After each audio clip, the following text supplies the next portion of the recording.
ಮಳೆಗಾಲ ಶುರುವಾಗಿದೆ. ಅಲ್ಲಲ್ಲಿ ಫಾಲ್ಸ್ಗಳು ಕೂಡ ಮೈದುಂಬಿ ಹರಿತಾ ಇದೆ. ಇದನ್ನು ನೋಡೋಕ್ಕೆ ಹೋಗುವಂಥ ಪ್ರವಾಸಿಗರು ಅದನ್ನು ನೋಡಿ ಎಂಜಾಯ್ ಮಾಡಿ ಬರಬೇಕು. ಅದು ಬಿಟ್ಟು ಹುಚ್ಚಾಟವನ್ನು ಮೆರೆಕ್ಕೆ ಹೋಗಬಾರ್ದು. ಹುಚ್ಚಾಟ ಮೆರೆದ್ರೆ ಏನಾಗುತ್ತೆ? ಪ್ರಾಣಕ್ಕೆ ಹಾನಿ ಆಗುತ್ತೆ. ಗೋಕಾಕ್ ಫಾಲ್ಸ್ನಲ್ಲೂ ಕೂಡ ಇದೇ ಆಗಿರೋದು. ಗೋಕಾಕ್ ಜಲಪಾತದಲ್ಲಿ ಪ್ರವಾಸಿಗರಿಂದ ಹುಚ್ಚಾಟ.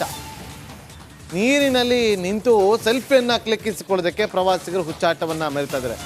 ನೀರು ದುಮ್ಮಿಕ್ಕುವ ಸ್ಥಳದಲ್ಲಿ ಸೆಲ್ಫಿ ತಗೋತಾವ್ರೆ. ಇದು ಸಾವಿನ ಸೆಲ್ಫಿ.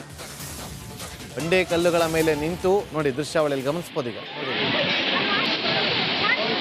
ಬಂಡೆ ಕಲ್ಲುಗಳ ನೋಡಲಿ, ಅದು ನೋಡಿದ್ರೆ ನಮಗೆ ಭಯ ಆಗುತ್ತೆ. ಅಂಥದ್ರಲ್ಲಿ ಆ ನೀರ ಹತ್ರ ಹೋಗಿ ಯಾರಾದರೂ ಸೆಲ್ಫಿ ತಗೋತಾರ?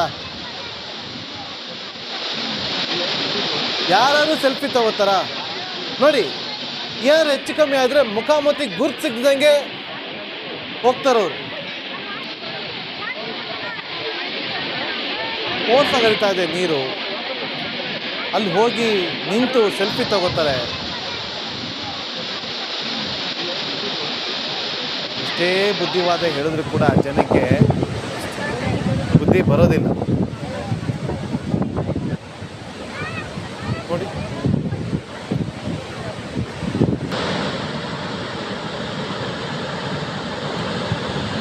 ಅದೇ ನೋಡಿ ದೃಶ್ಯಾವಳಿಯಲ್ಲಿ ಗಮನಿಸ್ತಾ ಇದ್ದೀವಿ.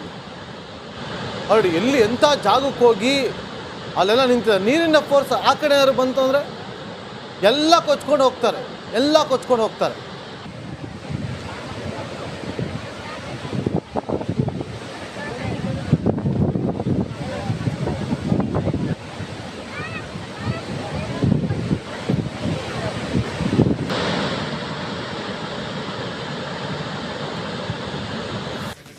ಮಳೆಗಾಲ ಶುರುವಾಗಿದೆ. ಅಲ್ಲಲ್ಲಿ ಫಾಲ್ಸ್ಗಳು ಕೂಡ ಮೈದುಂಬಿ ಹರಿತಾ ಇದೆ. ಇದನ್ನು ನೋಡೋಕ್ಕೆ ಹೋಗುವಂಥ ಪ್ರವಾಸಿಗರು ಅದನ್ನು ನೋಡಿ ಎಂಜಾಯ್ ಮಾಡಿ ಬರಬೇಕು. ಅದು ಬಿಟ್ಟು ಹುಚ್ಚಾಟವನ್ನು ಮೆರೆಕ್ಕೆ ಹೋಗಬಾರ್ದು. ಹುಚ್ಚಾಟ ಮೆರೆದ್ರೆ ಏನಾಗುತ್ತೆ? ಪ್ರಾಣಕ್ಕೆ ಹಾನಿ ಆಗುತ್ತೆ.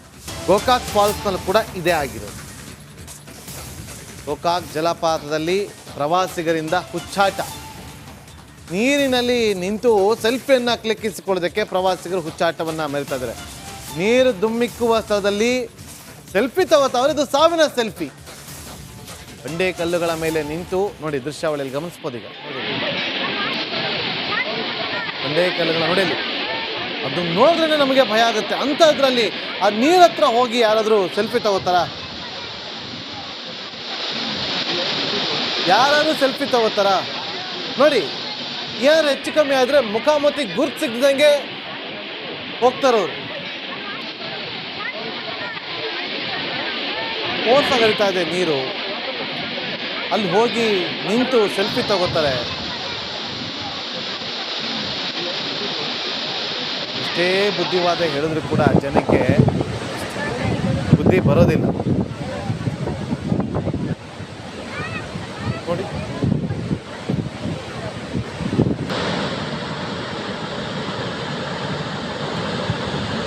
ಅದೇ ನೋಡಿ ದೃಶ್ಯಾವಳಿಯಲ್ಲಿ ಗಮನಿಸ್ತಾ ಇದ್ದೀವಿ.